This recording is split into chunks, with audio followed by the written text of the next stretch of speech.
Ah, là, quelle heure? Dans quelle heure? Alors, moi, je prends un verre, on mange ensemble, effectivement. Ah oui, avec plaisir. Voilà. Je veux ça.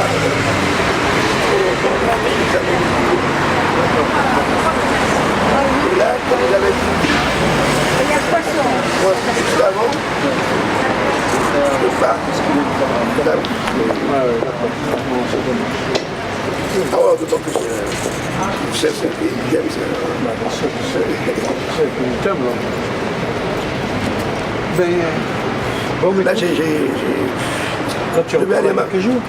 Je vais aller à Martinique aussi, j'ai dû aller. Écoute, tu veux dire que ça va tellement, c'est mon téléphone. Non, redonne-le-moi. Quoi, toi, les fondements des idéologies? Bon, ben, attends, ça. Je veux dire, bon, aujourd'hui, il n'y a plus quelque chose qui nous fait rêver, rien. Hélas. Rien, voilà. Qu'est-ce qui reste? Il reste que tu signes des livres. Voilà. Ils t'attendent.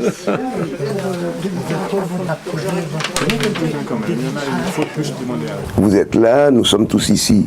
Et nous sommes des individus et nous prétendons vivre ensemble. Or, il arrive souvent que la condition objective de l'autre nous échappe.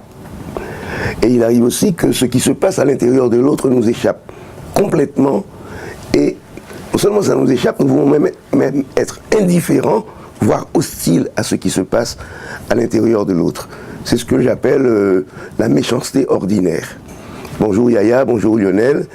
Et puis ça s'arrête là. Mais qu'est-ce qui se passe à l'intérieur de Yaya? Qu'est-ce qui se passe à l'intérieur de Lionel? Donc cette question-là est une question qui me tourmente. Est-ce que moi, en tant qu'individu, en tant que personne humaine, je suis sensible aux besoins de l'autre? Je crois que dire bonjour, c'est quelque part aussi un appel à l'aide.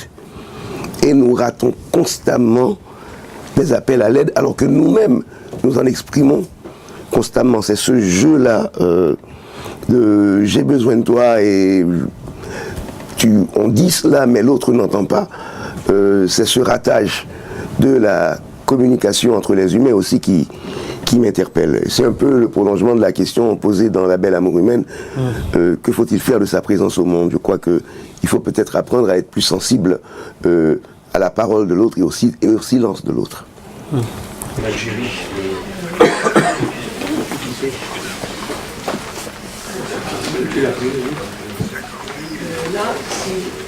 Je vis en Haïti et Port-au-Prince est une ville délabrée, assautée par la communauté internationale, dirigée par des gouvernements résolument incompétents et malhonnêtes, avec une bourgeoisie sans doute l'une des plus indignes qui puisse exister, mais il y a une présence de la poésie dans cette vie sale.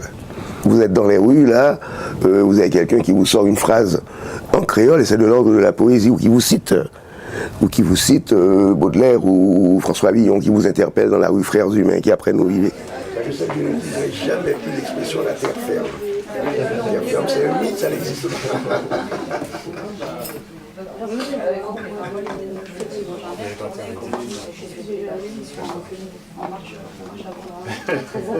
Si vous attendez ça, vous n'y retournerez jamais.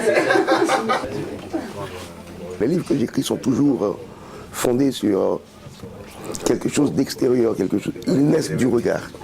Ils naissent du regard, ils naissent d'un élément vrai dans la réalité. Après, je vais faire mon petit travail de tricheur, bricoler tout ça et en faire un petit système. J'aime bien déambuler dans Port-au-Prince et entendre les fragments de conversation, entendre les mots des gens et aussi les silences des gens. Ouais. Pour moi, c'est quelque chose d'essentiel. D'ailleurs, dans les livres que j'écris, il y a toujours quelqu'un qui est en train de marcher. Je pense que écrire, c'est un peu, si vous voulez, faire un travail de prédation parce qu'on vole. On vole aux autres, mais après ce travail de prédation, on fait un travail de restitution. Donc dans les livres que j'écris, il y a beaucoup de voix. Souvent, je dis que je signe des phrases que j'emprunte aux passants. Ce qui est en partie vrai. Et cet écart que vous avez mis de choses, des tonnes, Ah oui. C'est ça. Quand on arrive à l'incommunicable, ça produit la violence.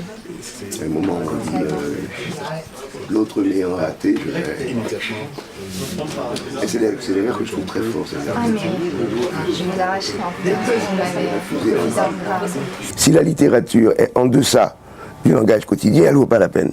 Déjà, et même ce langage quotidien, et même le langage littéraire, finalement, le langage est toujours en deçà de ce que l'on veut exprimer. C'est Éluard qui disait « Le tout est de tout dire et je manque de mots ». Donc il y a une intention de tout dire, tout en sachant qu'on n'y parvient jamais.